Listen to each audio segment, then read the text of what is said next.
Boa tarde, pessoal. Sejam bem-vindos à reunião semanal da programação da operação do dia 21 de fevereiro de 2025. Meu nome é Priscila, eu faço parte da gerência de estudos de intervenções da rede e irei conduzir aqui a reunião com vocês essa tarde, tá? Como de costume, né, nossa reunião ela vai ser dividida em 3 blocos, com intervalos de 5 minutos entre esses blocos.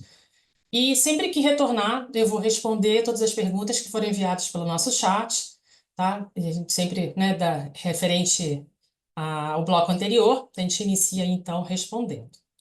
Então, vamos iniciar com o nosso primeiro bloco. A primeira apresentação é sobre previsão meteorológica, e quem vai fazer essa apresentação é a Beatriz. Beatriz, tudo bem? Podemos Tudo bom? iniciar? Tudo bom. Boa tarde, Priscila. Boa tarde a todos. Eu vou compartilhar minha apresentação com vocês.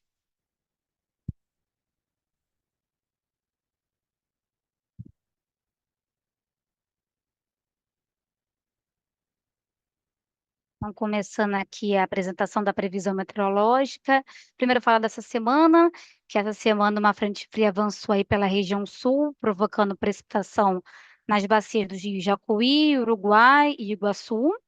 Foi uns totais aí dentro da média semanal. E aqui no norte, no centro-oeste, continuaram as pancadas de chuva, com os maiores totais concentrados nos trechos baixos das bacias dos rios Tocantins, Xingu e Tapajós, e aqui no Araguari.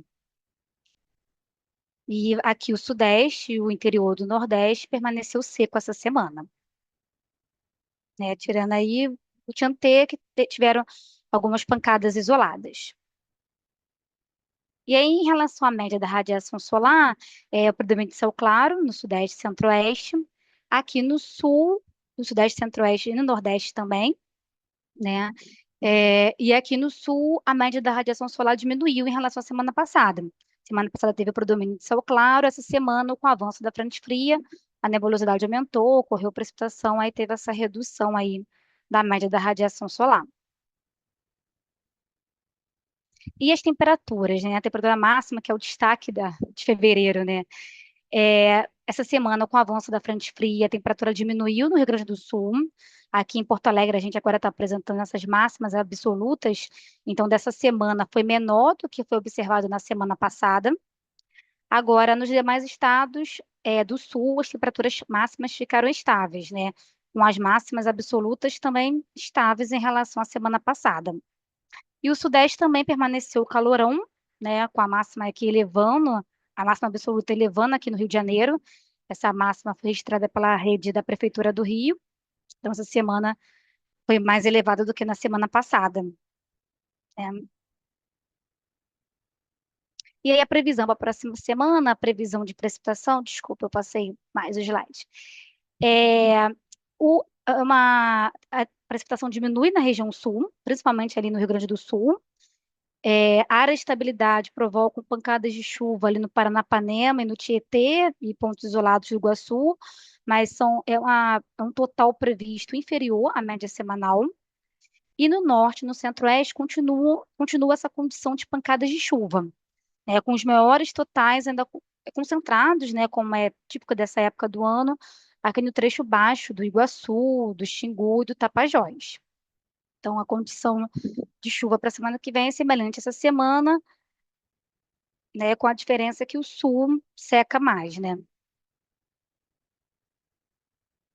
E em relação às outras variáveis meteorológicas, a temperatura máxima, né, ela apresenta elevação no Rio Grande do Sul, até com a possibilidade aí de configuração de uma nova onda de calor a partir de amanhã no Rio Grande do Sul, e né, até o dia 26, que é a quarta. E nas outros estados, as temperaturas seguem estáveis. Até aqui em São Paulo e no Rio, a temperatura cai um pouco agora no início da semana, mas aí no final de semana volta a elevar com um patamar semelhante essa semana, por isso que a gente colocou temperatura estável, né, para essas regiões. E aqui para Mato Grosso do Sul, por conta das pancadas de chuva e nebulosidade, deve diminuir um pouco no final da semana. Mas o início começa muito quente, então também fica estável, né? Em relação à média, essas regiões com temperatura máxima estável para a semana que vem. E aí o destaque aí para o Rio Grande do Sul, que volta o calorão lá, aí semelhante com aquela semana de 8 a 14, né? Que foi bem quente lá no Rio Grande do Sul. E aí, em relação à radiação solar, é estável para a semana que vem, né? Onde tem geração centralizada, solar fotovoltaica. E a geração eólica deve reduzir na semana que vem, principalmente aqui nos parques do Rio Grande do Norte, do Ceará, né, do Maranhão também, por conta da influência, né, da zona de convergência intertropical, a ZECIT, que nessa época do ano já fica influenciando aqui o litoral norte, do Nordeste. É um cinturão de baixa pressão, com isso a velocidade do vento diminui. Tá? Nos outros, na Bahia e no Piauí, deve permanecer estável, é a média da velocidade do vento. Então, foram esses os destaques para vocês. Obrigada pela atenção e devolvo a palavra para a Priscila. Obrigada, Beatriz. Então, indo para a nossa segunda apresentação, sobre previsão hidrológica, é o Felipe que vai fazer essa apresentação. Tudo bom, Felipe? Obrigado, Priscila. Vou compartilhar aqui minha tela.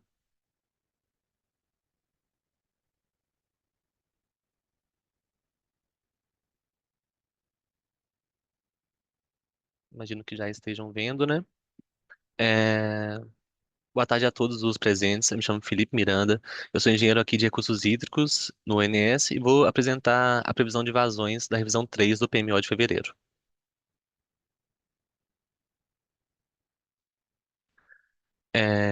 Dando início à apresentação da previsão hidrológica, começamos com o acompanhamento da energia natural afluente do subsistema Sudeste e Centro-Oeste. E desde o começo de fevereiro, temos verificado uma ascensão da ENA se aproximando da média de longo termo. Entretanto, aqui nas duas últimas semanas desse mês, o comportamento já passou a ser de recessão. A expectativa para os próximos dias é de que essa recessão ela permaneça e com valores abaixo da MLT. Com isso, a previsão mensal ela fica em 85% da MLT, representando o 26º menor valor do histórico de 95 anos para o mês de fevereiro. Analisando as bacias mais representativas do subsistema Sudeste, observamos recessão no Grande, Paranaíba, Paranapanema e Paraná, sem expectativa de novos aumentos como na semana anterior. No Grande, a previsão mensal para o mês de fevereiro indica um valor de 82% da MLT, correspondendo ao 33º menor do histórico. No Paranaíba, indica um valor de 82% da MLT, o 38º menor do histórico. No Paranapanema, a previsão mensal para fevereiro corresponde a 102% da MLT, o 44º maior do histórico. E no Paraná, a previsão indica um valor de 83% da MLT, sendo o 25º menor valor do histórico. No subsistema Sul, verificamos valores abaixo da média de longo termo desde o começo de janeiro, com uma tendência aqui de aumento da ENA e ficando acima da MLT. A expectativa é de recessão na próxima semana, resultando em uma previsão mensal de 86% da MLT, sendo o 45º valor do histórico de 95 anos para esse mês de fevereiro. Observando algumas bacias representativas, né, do subsistema Sul, o Iguaçu ele apresenta um comportamento mais estável se comparado a outras bacias desse subsistema. No Uruguai, houve um comportamento de ascensão na última semana, mas a expectativa já é de recessão no início do horizonte de previsão. E no Jacuí, a ENA está abaixo da MLT e a previsão indica uma recessão na próxima semana operativa. No subsistema Nordeste, os valores vinham se mantendo acima da média de longo termo desde meados de janeiro. No entanto, desde o início desse mês, o comportamento passou a ser de recessão e a expectativa para a próxima semana é de permanecer em recessão e com valores abaixo da MLT. Assim, a previsão mensal para o mês de fevereiro é ficar em 87% da MLT, sendo o 37º menor valor histórico de 95 anos. Para o subsistema norte, os valores eles seguem acima da MLT e a expectativa é de que esse cenário continue ao longo desse mês. E dessa forma, a previsão mensal ela é de 112% da MLT, representando o 30º maior valor do histórico de 95 anos para esse mês.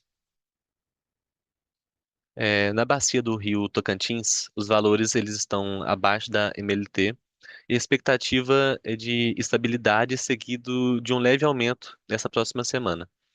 E com a previsão mensal fechando em 98% da MLT, representando o 48º menor valor histórico de 95 anos.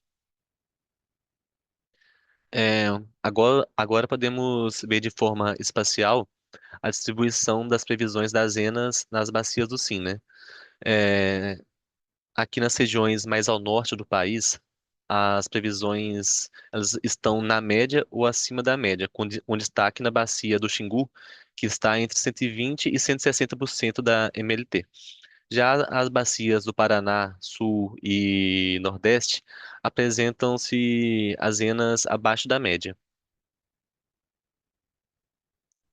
É, Agora vamos analisar aqui a evolução da ENA ao longo dos últimos meses. Podemos perceber, né, que o subsistema Sudeste, Nordeste e Norte, eles permaneceram em ascensão até o mês de janeiro, enquanto o subsistema Sul apresentou comportamento menos sazonal ao longo do ano. E como na semana anterior para o mês de fevereiro, os subsistemas Sudeste e Nordeste apresentaram recessão nas ENAs, enquanto o Norte e o Sul apresentaram ascensão em relação ao mês anterior. Analisando a evolução, né, da previsão mensal para fevereiro, os subsistemas Sudeste e Sul diminuíram do PMO para a revisão 1, mas nas revisões seguintes a previsão foi de aumento dessa ENA. Com isso, encerro a minha apresentação e devolvo a palavra para você, Priscila. Boa tarde a todos. Muito obrigada, Felipe. Então, agora temos a última apresentação desse bloco, que será sobre operação hidráulica, e o Paulo Vitor que vai fazer essa apresentação.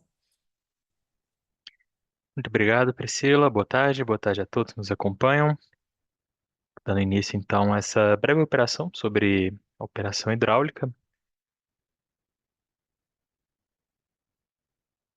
Começando com a nossa agenda de reuniões. Fica aqui para consulta dos espectadores também, as nossas próximas salas de crise e acompanhamento coordenadas pela ANA, com participação do ANS.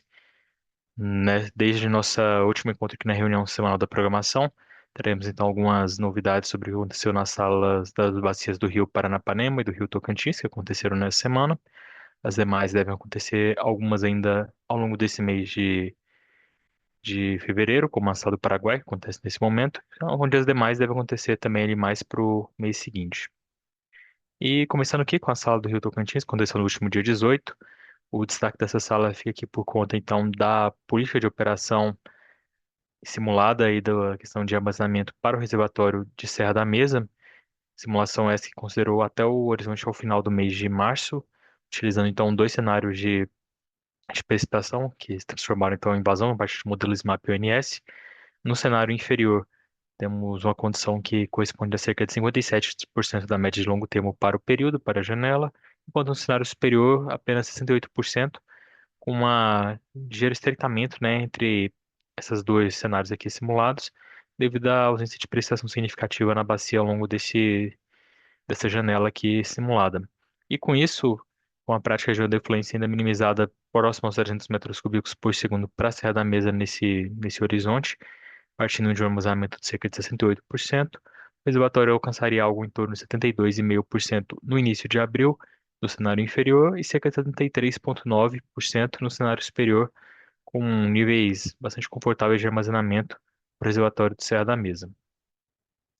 Em termos da bacia do Rio Paranapanema, reunião realizada no dia de ontem, nesse cenário de simulação, que considerou até o dia 20 de março de 2025, partindo então também de um cenário de vazões resultantes do modelo SMAP ONS alimentado com a chuva do modelo estendido SMWF e de diretrizes de defluência na ordem dos 181 metros cúbicos por segundo para Jurumirim, 204 para Chavantes, quase 690 para Capivara e pouco mais de 300 ali para Mauá. Todos os reservatórios, exceto Mauá, apresentam ainda algum repressionamento durante essa janela aqui simulada. Jurumirim partindo de 64% e atingindo algo próximo de 70% do volume útil. Chavantes tendo uma recuperação de 76% para 83%. O reservatório de Mauá apresenta algum depressionamento indo de 98 para 92%, e o reservatório de Capivara indo de 92 a 98% de armazenamento, com destaque, né, que os três reservatórios implicados na resolução ANA que vejo na bacia, Jurumirim, Chavantes e Capivara, se comportam e permanecem na faixa de operação normal durante todo esse horizonte aqui simulado também. E, por fim, fica o destaque também para a revisão dos volumes de espera, emitida também ao longo dessa semana.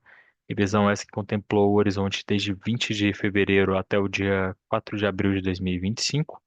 Os valores, a carta pode ser consultada tanto pelo QR Code como também aqui pelo link do Sintegre. E o destaque também pelos reservatórios implicados aqui nessa revisão. Ficam aqui os reservatórios de Furnas, Marimbondo, Embarcação, São Simão, Promissão, Ilha Solteira Equivalente para essas semanas aqui descritas, onde os demais reservatórios e as demais semanas aqui não destacadas permanecem com valores tais como aqueles que constam no Plano Anual de Prevenção de Cheias do ciclo 2024-25, sem revisão diferente das que constam aqui para esse plano até então.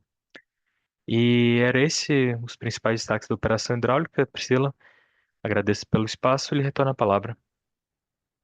Obrigada, Paulo Vitor, pela apresentação. Então, como eu falei no início, terminamos agora o primeiro bloco de apresentações, e então teremos nosso intervalo e retornamos em 5 minutos. Até daqui a pouco. Boa tarde, pessoal. Voltando agora para o segundo bloco. Nós tivemos uma pergunta, mas como chegou agora no finalzinho do intervalo, a gente vai deixar para responder no próximo bloco, tá?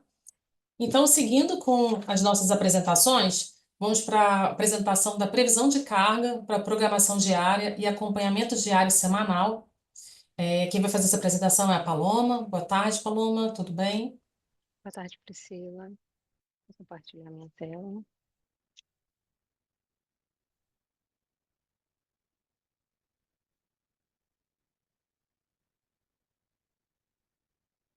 Acredito que vocês já estejam vendo. Boa tarde novamente. Meu nome é Paloma, eu sou da equipe de previsão de carga e começo informando que nós estamos em período de operação assistida com o modelo pré-carga D100, podendo ter mudanças ali, intervenções nos resultados do modelo.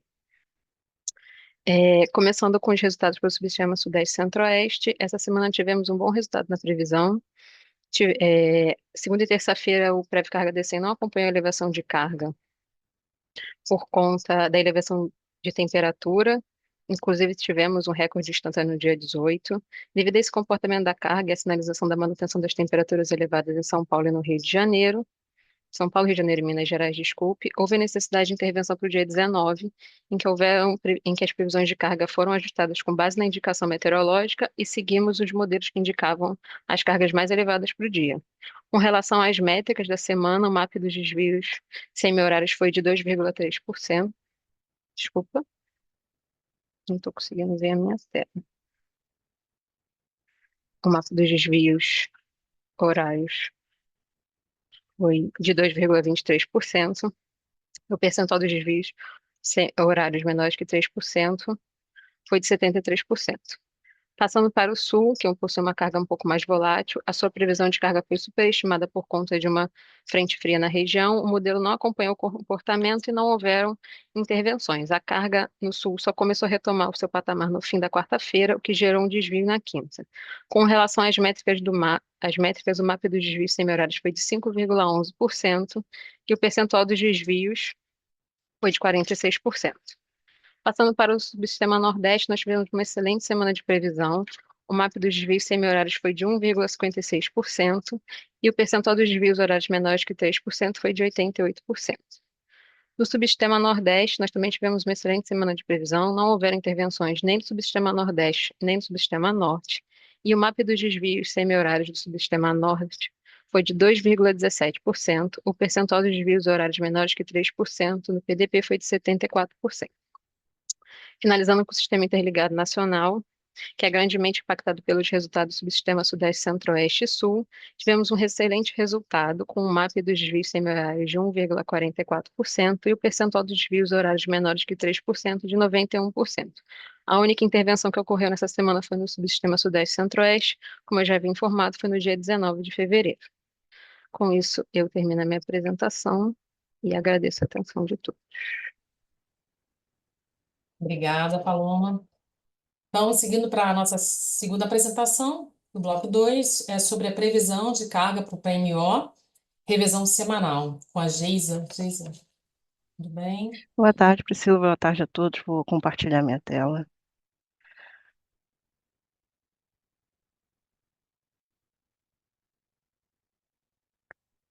Acredito que já esteja aparecendo. Só pelo pointer. Bom, dando continuidade, eu vou falar da previsão de carga para a programação semanal da operação. E antes de falar da atualização das previsões e da expectativa de fechamento para a semana operativa atual, eu vou dar alguns destaques meteorológicos, começando pela região Sudeste e Centro-Oeste, que como já mencionado, na semana atual, esse subsistema ele teve essa região apresentou temperaturas bastante elevadas e não só ocorrendo inclusive uma onda de calor e bastante desconforto térmico. Então, a carga do subsistema Sudeste Centro-Oeste, ela acabou respondendo a essas elevadas temperaturas e ao desconforto térmico. Para a próxima semana operativa, a expectativa é de manutenção de temperaturas elevadas e desconforto térmico, mas em uma menor intensidade do que a apresentada na semana vigente. No caso da região sul, na semana atual, na segunda-feira, houve uma entrada de uma frente fria que trouxe precipitação e na terça e quarta-feira houve uma forte redução das temperaturas máximas, principalmente no Rio Grande do Sul. Comparada com as últimas 2 semanas, houve uma forte redução de temperaturas máximas que refletiu na carga desses 2 dias, fortemente nesses 2 dias da semana operativa. Para a próxima semana, a expectativa é de altas temperaturas, com destaque para Porto Alegre, onde a expectativa é que a temperatura média aumente em torno de 5 graus, quando comparado com a semana vigente, e a ocorrência também de baixos índices de precipitação. No caso do Norte e Nordeste, já tem um tempo que a temperatura ela varia pouco nessas duas regiões, e na semana atual, a menor precipitação, o menor acumulado de precipitação nas capitais do Nordeste acabou refletindo também no comportamento da carga. Para a próxima semana operativa, um destaque para o Nordeste é a ocorrência de maiores totais de precipitação em relação à semana atual, e no Norte ela segue com um período chuvoso. Falando agora da expectativa de fechamento da carga da terceira semana operativa para o SIM, ela apresentou um desvio de 4,28% com relação às nossas previsões. Esse desvio ele é fortemente impactado pelo comportamento da carga do subsistema Sudeste e Centro-Oeste, que respondeu realmente à onda de calor e às elevadas temperaturas apresentadas na semana operativa atual, sendo a expectativa, então, de fechamento para a terceira semana de 90.041 megawatts médios. Para a quarta semana operativa, próxima semana operativa, as previsões elas foram ajustadas em 3,68%, e esse ajuste está essencialmente relacionado com ajustes nas previsões, na previsão do subsistema Sudeste e Centro-Oeste, como veremos mais adiante. Com isso, a previsão de carga revista para o SIM em fevereiro é de 88.670 megawatts médios, correspondendo a um ajuste de 2,63% com relação às previsões do PMO. Passando agora para o subsistema Sudeste Centro-Oeste, a expectativa de fechamento da terceira semana operativa, ela apresentou um desvio de 3,58 com relação às nossas previsões. Como já mencionado, a carga ela respondeu fortemente à elevação da temperatura e ao desconforto térmico observado principalmente no Rio de Janeiro. Com isso, a nossa expectativa de fechamento é de 52.677 megawatts médios. Para a próxima semana operativa, as previsões foram ajustadas em 2,3%, levando em consideração não só o comportamento recente da carga das últimas 2 semanas operativas, mas também a expectativa de manutenção de temperaturas elevadas e desconforto térmico, que tende a gerar uma resposta positiva na carga. Com isso, a previsão ajustada para a quarta semana é de 51.037 megawatts médios. Temos então que a previsão de fevereiro para o subsistema Sudeste Centro-Oeste ajustado atualizada, né, de 50.781 megawatts médios, correspondendo a um ajuste de 3,84% com relação às previsões do PMO. Passando agora para o subsistema Sul, na terceira semana operativa, a expectativa de fechamento apresenta um desvio de menos 7,13% com relação às nossas previsões, sendo a expectativa de fechamento de 15.759 megawatts médios. Esse desvio ele é fortemente impactado realmente pela entrada, não só pela entrada de frente fria, que causou precipitação na segunda-feira, mas também pela redução da temperatura máxima observada na terça e quarta-feira dessa semana operativa, que acabou tendo uma forte redução da carga nesses 2 dias da semana operativa. Para a próxima semana operativa, as previsões elas foram mantidas, semelhantes à da revisão anterior, levando em consideração a indicação de elevação da temperatura, principalmente em Porto Alegre, que a temperatura vai elevar razoavelmente, e a ocorrência de menores acumulados de precipitação. Com isso, a previsão de carga revista de fevereiro para o subsistema Sul é de 16.597 megawatts médios, correspondendo a um ajuste de 5,3% com relação às previsões do PMO. Para o subsistema Nordeste, a nossa expectativa de fechamento da terceira semana operativa apresenta um desvio de 4,89% com relação às nossas previsões para essa semana operativa, sendo a expectativa de fechamento de 14.061 megawatts médios, aproximadamente 400 megawatts médios a carga observada na semana anterior.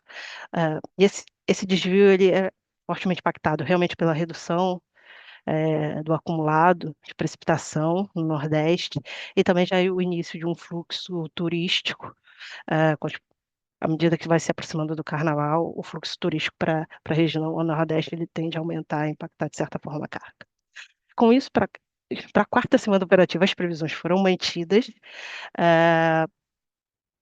semelhantes às apresentadas na revisão anterior, levando em consideração realmente a expectativa de maiores acumulados de precipitação para a próxima semana operativa.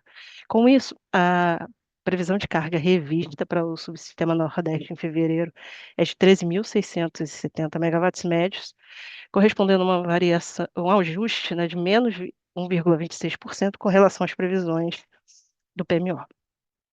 No caso do subsistema Norte, a nossa expectativa de fechamento ela está relativamente bem ajustada às nossas previsões, apresentando um desvio de somente menos 1,75 megawatts médios, sendo a expectativa de fechamento de 7.545 megawatts médios. E esse desvio, essa carga inferiores observadas nas últimas semanas operativas, ele é fortemente impactado por uma redução de carga de consumidor livre de aproximadamente 100 megawatts médios. Para a próxima semana operativa, as previsões elas foram mantidas semelhantes às apresentadas na revisão anterior, visto que não se tem expectativa de retomada da carga desses consumidores livres, e aí a carga ela voltaria para um nível observado nas últimas semanas operativas. Com isso, a previsão ajustada, a revista para o subsistema Norte em fevereiro é de 7.622 megawatts médios, apresentando um ajuste de menos 3,4% com relação às previsões do PMO. Isso era tudo que eu tinha a apresentar. Retorno para a Priscila e fico à disposição para responder qualquer questionamento. Obrigada, Geise, pela apresentação. Vamos seguir, então, com a nossa terceira apresentação desse bloco, falar sobre os limites elétricos e principais intervenções elétricas. Eu que vou apresentar essa para vocês. Deixa eu compartilhar minha tela.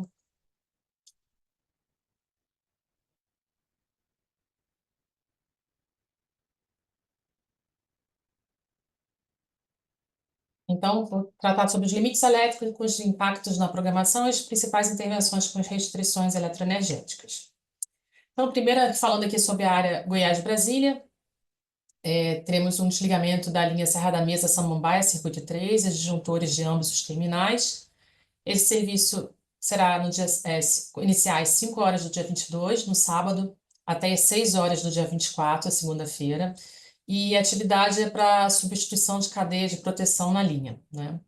E para programar, a gente vai precisar das restrições do FNES menor que 6.800, o RC com menor que 10 gigawatts, e reduzir, além disso, reduzir em 200 megawatts os limites FNS e FNS mais FCN para a perda do bipolo do Xingu, e reduzir em 200 megawatts o limite de FNS mais FNES em função do fluxo norte-Xingu. Temos também para essa mesma área o disjuntor 928 da Samambaia, 500 kV. É um serviço de 8h15 às 16h30 do dia 27/2. Uma manutenção corretiva. E ali, para que o SIM suporte contingências simples com falha de disjuntor no setor de 500 kV, nós temos a restrição do FNES em 6.800 e RC com menor que 10,4 giga, né? Aqui, indo para o sul-sudeste, nós temos o serviço ali que já vem, né, acontecendo aí no 765, desligamento das linhas Foz do Iguaçu e Ivaiporã, Itaberá e Ivaiporã e Itaberá Tijuco Preto. Esse serviço iniciou às 5 horas do dia 18/2 e vai até as 23 horas do dia 28/2. E o motivo, né, é permitir a substituição dos capacitores séries ali das subestações, dessas linhas. E aqui, visando manter a integridade do SIM diante das perdas adicionais no tronco ali de 765, tem que adotar os limites de perda tripla do tronco, tá? Que estão definidas na IO-ON do Sul-Sudeste. Para essa mesma área, Sul-Sudeste, temos também o transformador 5, 765 para 500, de Foz do Iguaçu. Ele tem a previsão dele, período é de 7h30 do dia 25 até as 17 horas do dia 26. É uma manutenção corretiva no transformador. E aí, visando evitar sobrecargas inadmissíveis para a transformação remanescente, ali do 500 para o 765, temos uma restrição da geração de Itaipu em 5.500. Temos também um disjuntor ali em Foz do Iguaçu, disjuntor 500 kV 9234.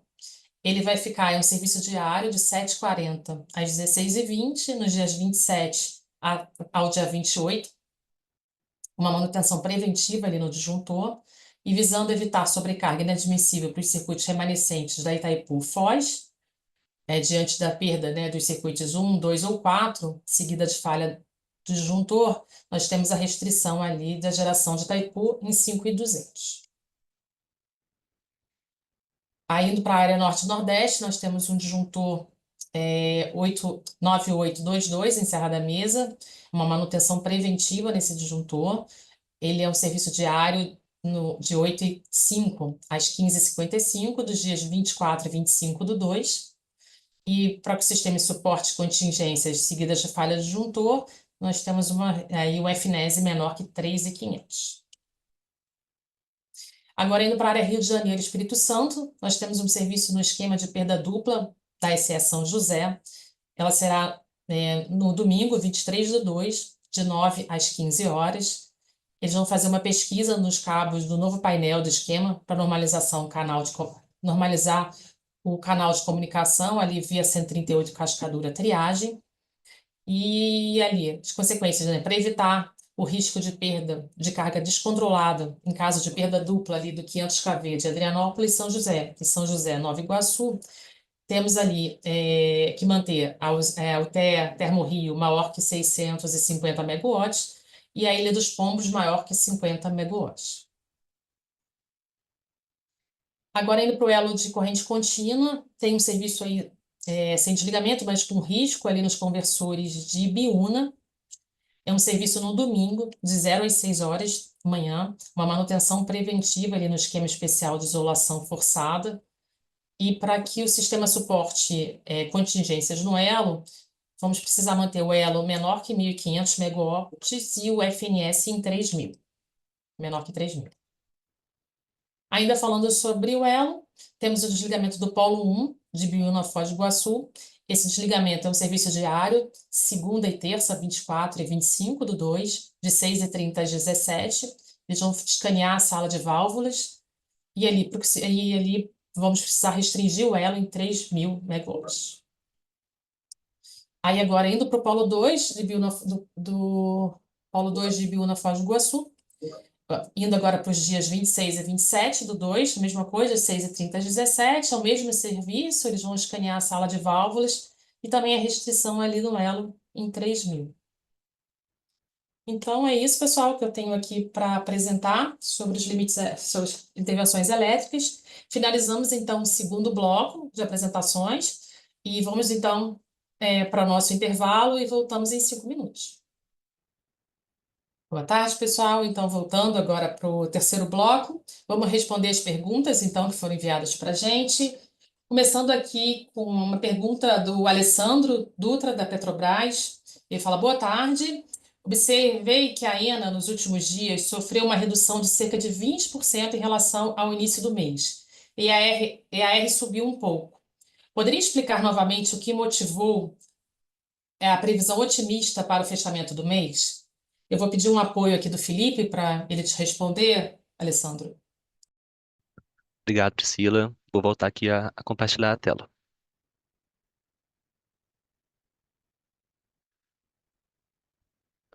Imagino que já estejam vendo, né? Aqui nós tivemos uma diminuição, né, da ENA de janeiro para fevereiro nos subsistemas Sudeste e Nordeste. E essa previsão, ela desceu ao longo aqui também, né, nesse subsistema vindo aqui de 95 a, no PMO, já aqui para 85 nessa revisão 3, e consequentemente, com isso, a gente teve essa redução no SIM. Mas nessa pergunta você teve esse questionamento, né, de 20% em relação ao que a gente ficou com essa dúvida. Mas seria isso.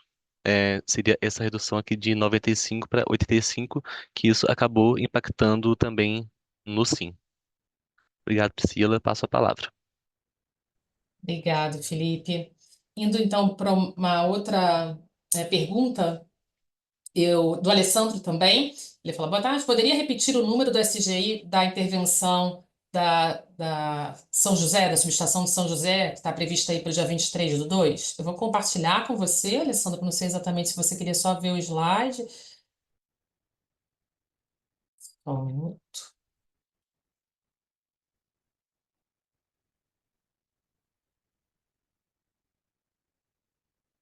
Então, a intervenção é a intervenção 9397, né, do esquema aí de perda dupla da subestação de São José. Tá? Essa intervenção você consegue aí, né, ver tanto no SGIOP, quanto também no final da apresentação, né, a gente vai publicar no final dessa reunião a gente publica, né, as apresentações e também vocês conseguem ver também no YouTube também, né, no final do dia aí esse vídeo. E seguindo, eu vou falar que aí tem uma outra aqui do Erinaldo, da Urca Trading. Ele pede aqui, boa tarde, poderia mostrar novamente o slide referente às intervenções no elo de corrente contínua de Furnas? Rinaldo, nós temos 3, né? Foram as 3 intervenções que eu citei. Temos aqui nos conversores de Biúna, um serviço sem desligamento com risco, que é o SGI 6851. E temos também, depois, durante a semana, 2 intervenções, aí uma no polo 1, depois no polo 2. Então, como eu falei, essas intervenções estão ali no CGOP e também aqui no final, então, da reunião, você também, se você quiser os slides, você também consegue, tá? Seguindo, então, vamos para deixa eu compartilhar aqui. Indo para a próxima pergunta, aqui da Rafaela, da Itaipu. Ela fala, prezados, por favor, reapresentar a previsão de carga do SIM. Vou pedir aí a Geisa, por favor, um apoio para responder. Tá? Obrigado, Rafael, pela pergunta. Eu vou compartilhar a tela com, a, com o slide que tem a, a carga do SIG para a quarta, só lembrando, para a quarta semana operativa foi realizado um ajuste de 3,68 na carga. Então, a carga é de 88.935 para a quarta semana operativa, resultando numa revisão da previsão de carga de fevereiro para 88.670 megawatts médios. Maiores detalhes da apresentação vão estar disponíveis no YouTube. Vou retornar para Priscila. Muito obrigada, Geisa, pela resposta. Vamos então seguindo para o terceiro bloco, terceiro e último bloco. Vamos falar sobre agora a próxima apresentação é sobre as intervenções energéticas relevantes. Aí, Daniel, por favor.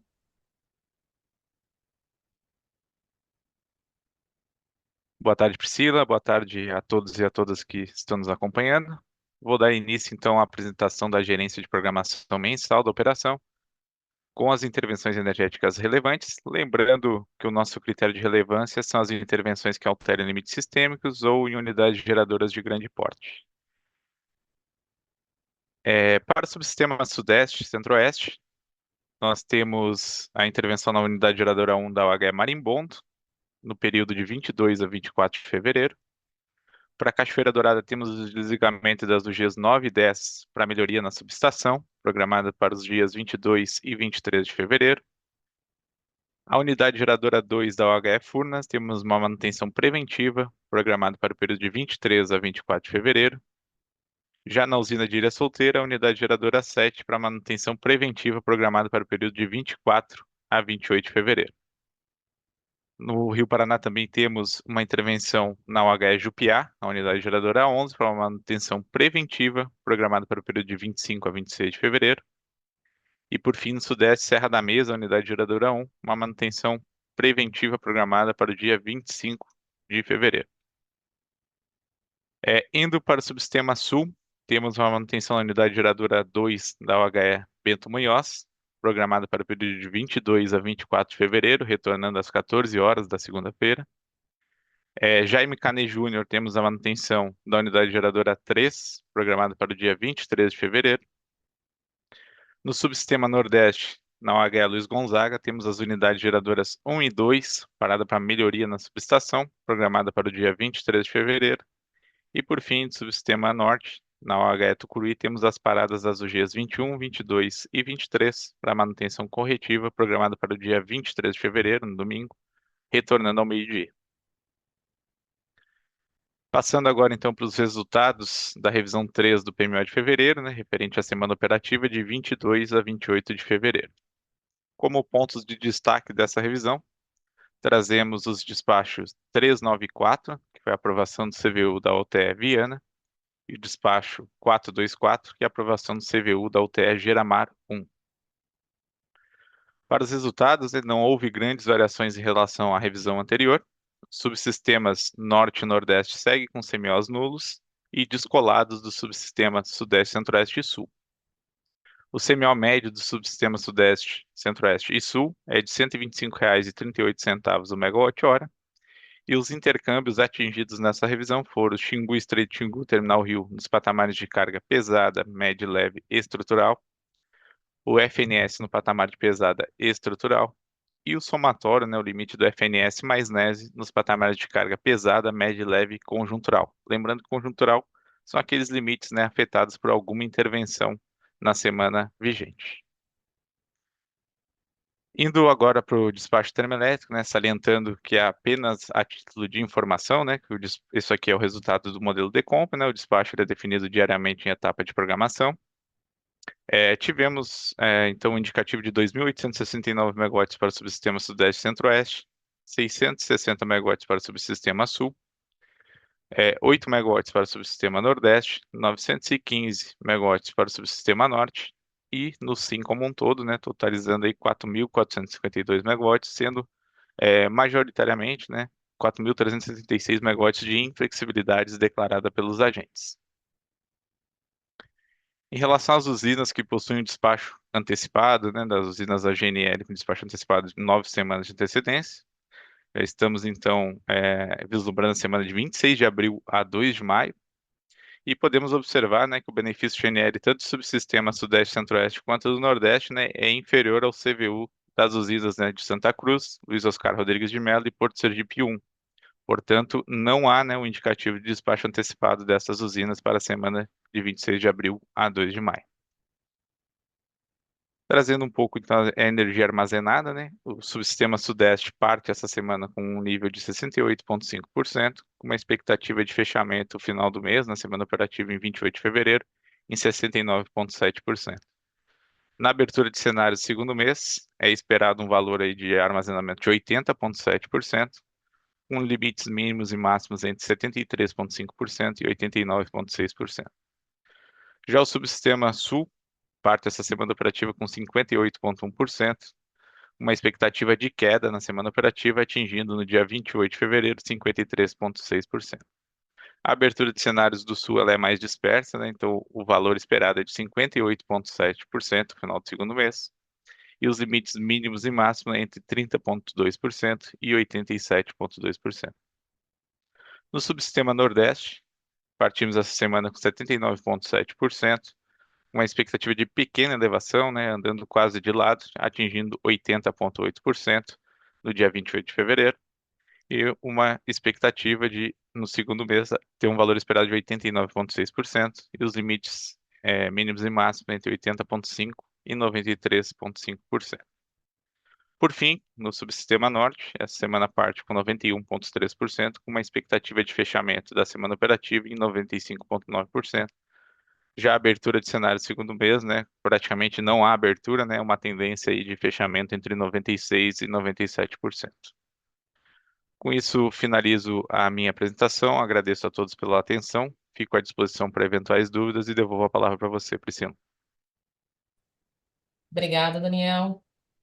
Então, seguindo para a última apresentação, falando sobre a política operativa, aí com a Letícia.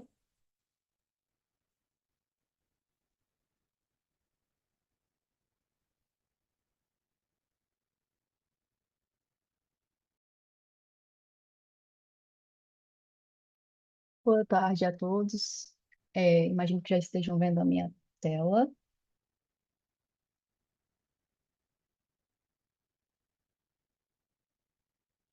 Nós vamos apresentar agora os principais destaques da política operativa da semana do dia 15 a 21 de fevereiro, trazendo também o acompanhamento do DCEM na programação diária. Inicialmente, trazemos uma análise gráfica comparativa entre os valores de CMO do DCEM e do DECOMP. No DECOMP, o CMO semanal médio foi de R$ 124,80 por megawatt-hora nos subsistemas Sudeste, Centro-Oeste e Sul, e de R$ 0 por megawatt-hora nos subsistemas Nordeste e Norte. Na maior parte dos patamares, os valores de CMO do DCEM estão próximos aos valores de referência do DECOMP, destacando como principais diferenças ali os CMOs nulos nos subsistemas Sudeste, Centro-Oeste e Sul, na carga leve dos dias 15 e 16, devido à carga reduzida do final de semana. Temos também a elevação do CMO no subsistema Nordeste, nos dias 18, 19 e 20, devido à inequação para controle de carregamento da LT 230kV Irecê Morro do Chapéu 2, e limite de FNS, conforme IO-ONNSE, e também temos elevação de CMO no subsistema Norte, ao longo da semana operativa, devido ao limite do fluxo Jurupari-Oriximiná, o FJPO, conforme a IO-ONN5ME. As demais variações de CMO durante a semana operativa são decorrentes do melhor detalhamento da carga, da rede elétrica e da previsão de geração de usinas não simuladas. Nesse mapa, né, é apresentado o CMO por barra durante uma meia hora, né, às 15 horas do dia de hoje, do dia 21 de fevereiro. Destaca que só 30% das barras do Sistema Interligado Nacional são mostradas nesse mapa, e observam-se valores de CMO diferenciados nos subsistemas Norte e Nordeste, devido à limitação dos fluxos FNS e somatório de FNS mais FNese. E também na região do Mato Grosso são observados também ali valores semiodiferenciados como consequência da inequação para controle de carregamento da LT 230 kV barra do Peixe Rio Verde. Nesse slide nós temos o Voxplot com os valores de CMO por barra para os 4 subsistemas também para o dia de hoje. No Sudeste, os valores de CMO apresentam dispersão de resultados e os outliers inferiores e superiores entre 9 e 16 horas são influenciados pela limitação do fluxo juscelino, conforme o SGI 76389 de 2024. Já os demais outliers superiores e inferiores ao longo do dia nesse subsistema decorrem da inequação para controle de carregamento da LT 230 kV barra do Peixe Rio Verde, conforme a IO-ONCO 5MT, e limitação de FNS e somatório FNS mais FNese, conforme a IO-ON-NSE, e também do limite de geração da UHE Rondon, conforme o SGI 77138 de 2024. No subsistema Sul, os valores de CMO não apresentam dispersão de resultados. Os outliers inferiores ao longo do dia são consequência da ilha elétrica da conversora de Garabi. No Nordeste, os valores de CMO apresentam dispersão de resultados. Os outliers superiores, a partir de 17h30, decorrem da limitação de transmissão entre a SE, subestação Funil, e a subestação Teixeira de Freitas 2, conforme a IO-ONNE 2SL. Os outliers inferiores e superiores entre 9 horas e 16 horas decorrem do fluxo juscelino, conforme o SGI 76389 de 2024, e os demais outliers inferiores e superiores ao longo do dia decorrem da limitação de FNS e de somatório FNS mais FNese, conforme a IO que eu já citei. E, por fim, no Norte, os valores de CMO apresentam dispersão de resultados. Os outliers superiores entre 0 e 30 e 1 hora são decorrência da limitação do fluxo Jurupari-Oriximiná, conforme a IO-ON em 5mm, e os demais outliers inferiores e superiores ao longo do dia são consequência também da limitação do FNS e do somatório FNS mais FNS. Nesse slide, a gente tem o comparativo entre a geração do DCEM e PDP para os 4 subsistemas em relação à geração hidráulica. No Sudeste, de maneira geral, é observado que a geração do PDP é superior à geração do DCEM, enquanto nos demais subsistemas, Sul, Nordeste e Norte, é verificado que a geração do PDP é inferior à praticada no DCEM, e isso ocorre em função da política operativa. Já com relação à geração térmica, foram observadas diferenças nas gerações do PDP em comparação com o DCEM, devido à declaração de inflexibilidade por parte dos agentes após a publicação do modelo, e as demais diferenças se devem aos despachos por exportação de energia. Com relação à importação, não houve programação de importação de energia e também não houve programação de resposta da demanda para o período da semana operativa de 15 de fevereiro a 21 de fevereiro. Houve intercâmbio internacional com a Argentina e com o Uruguai, né? A exportação comercial de energia de geração térmica para a Argentina, através das conversoras Garabi 1 e 2, e Uruguai, através da conversora de Melo. As usinas térmicas que realizaram exportação foram Cubatão, Termorio e Termomacaé, no Sudeste e Centro-Oeste, e no Sul, J. Lacerda A1, B e C. Não houve exportação comercial de energia por EVT. Aqui a gente apresenta os gráficos com as médias semi-horárias do balanço por subsistema no decorrer da semana operativa. Para o subsistema Sudeste e Centro-Oeste, nós temos perfil importador de energia em todos os patamares. A geração dimensionada para o controle de nível e atendimento da carga nas usinas do Grande Paranaíba e Paraná, e exploração dos recursos energéticos nas usinas das bacias dos rios Madeira e Telespires. No Sul, buscou-se o controle do nível dos reservatórios das bacias do Uruguai e Jacuí, modulando a geração hidráulica para atendimento à carga e controle dos fluxos elétricos, principalmente o RSul e o FBTA. A exportação de energia para Argentina e Uruguai foi condicionada à validação elétrica e eventuais necessidades de utilização do recurso para atendimento ao Sistema Interligado Nacional. No Nordeste, nós tivemos o perfil exportador de energia em todos os patamares, a operação minimizada na cascata do Rio São Francisco devido aos limites da interligação, e a defluência mínima média diária da OHE Xingó de 1.100 metros cúbicos por segundo, em atendimento à resolução da ANA 2081 de 2017. No Norte, também o subsistema exportador de energia em todos os patamares e a exploração das bacias do Rio Tocantins e do Rio Xingu, respeitando-se as restrições operativas e os limites elétricos vigentes, além da operação minimizada para o HE Balbina. Nesse slide é apresentado o balanço por fonte de geração para a semana operativa de 15 a 21 de fevereiro.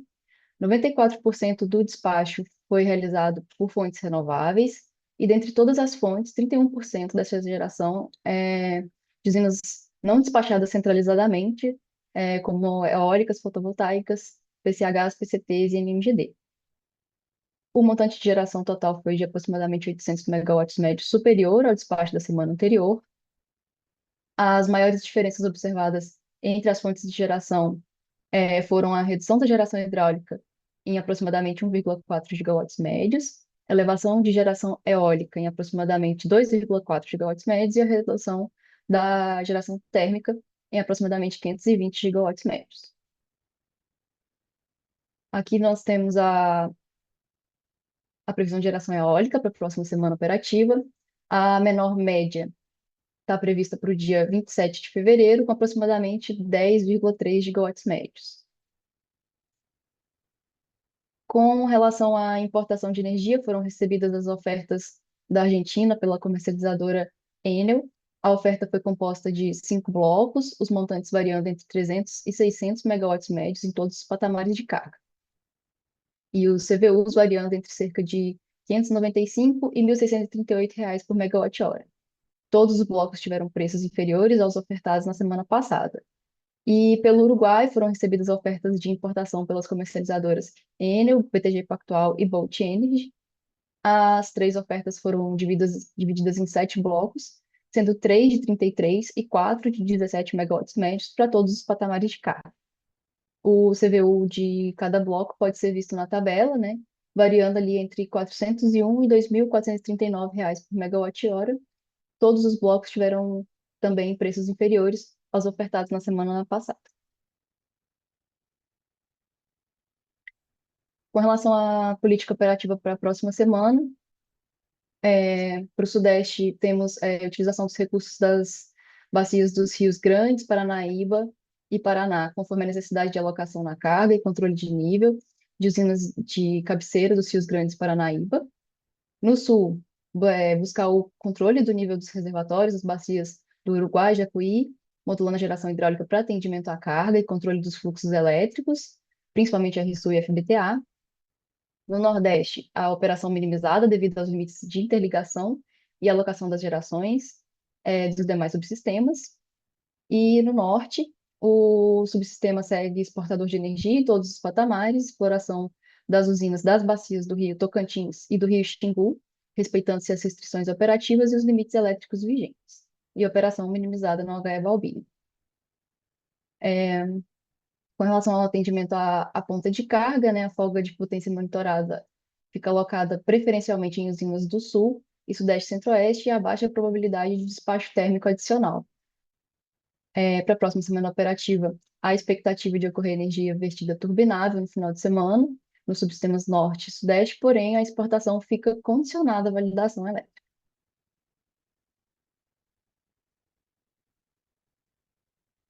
Com relação à portaria 88, que visa operacionalizar usinas térmicas em condição de maior flexibilidade, como recurso disponível para a utilização de atendimento da ponta de carga do Sistema Interligado Nacional, não houve novas ofertas nessa última semana.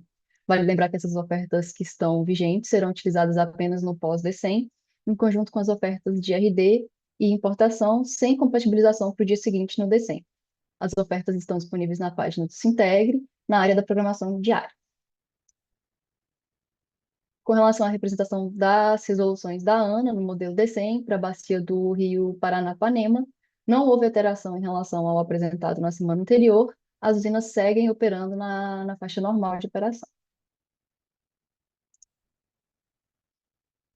Por fim, temos o informe de erro número 2 de 2025, relacionado a uma inconsistência no DEC do modelo D100.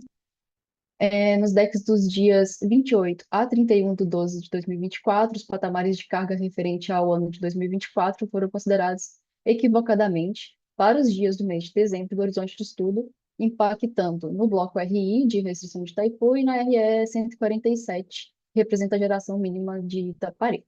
Cabe destacar que a RE 147 não é considerada no DEC D100 da CCE e, portanto, apenas os dados dos patamares de carga do bloco RI impactaram no cálculo do PLD.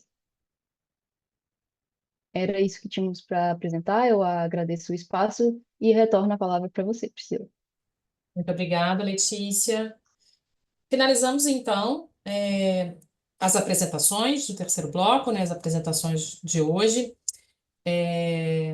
Vamos parar, então, fazer mais um intervalo para receber as dúvidas de vocês e voltamos em 5 minutos. Mas só mais uma questão caso tenha ficado alguma dúvida ainda sobre as respostas que nós demos, as respostas anteriores, vocês podem complementar as perguntas que a gente responde, tá? Voltando do intervalo.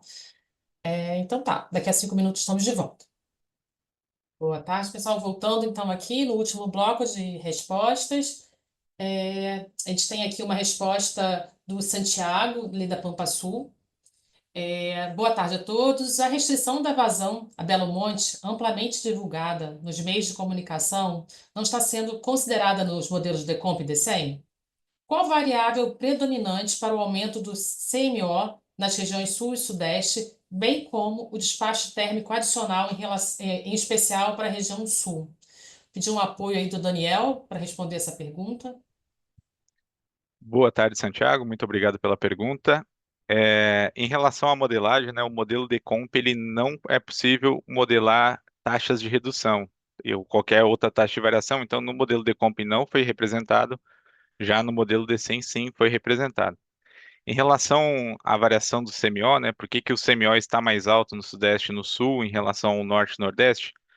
No Norte e Nordeste, né, há excesso de recursos, né, que atende à própria carga, né, dos seus subsistemas, e há uma exportação, né, considerando os limites vigentes, e essa exportação ela atinge esses limites. Então, a partir do que os limites de intercâmbio são atingidos, há um descolamento, né, do custo marginal de operação.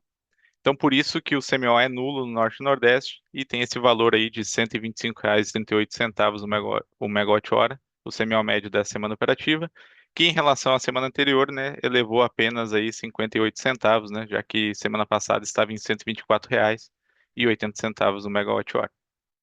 Obrigado, Santiago.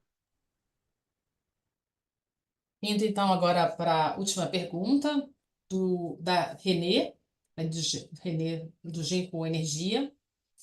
Boa tarde. Poderiam explicar o motivo dos bipolos do Xingu transmitirem 6 gigawatts em vez de 8 nas últimas programações diárias da operação? Estaria relacionado com a geração reduzida na usina de Belo Monte devido à vazão maior no TVR? Vou pedir o apoio aí da Letícia para responder essa pergunta. Letícia, por favor. Obrigada pela pergunta, Renê. O motivo dos bipolos estarem em 6 gigawatts, né, que tanto o bipolo do Xingu Estreito quanto o Xingu Terminal Rio estão sendo programados com 3.000 megawatts cada, visando atender os limites da perda tripla, relacionados aos SGIs ali no tronco do 765 kV. São 3 SGIs, um em cada trecho, né? E esses SGIs indicam que sejam utilizados os limites de perda tripla. Então, está relacionado a essas intervenções e não a questão de Belo Monte. Volta a palavra, Priscila. Pessoal, obrigada. Então finalizamos a nossa reunião de hoje. Agradecemos aí as perguntas enviadas, a participação de vocês. Agradeço também a equipe aqui do ONS pelas apresentações e pelas respostas aqui. E é isso, uma boa tarde para todos, um bom final de semana e até a próxima reunião.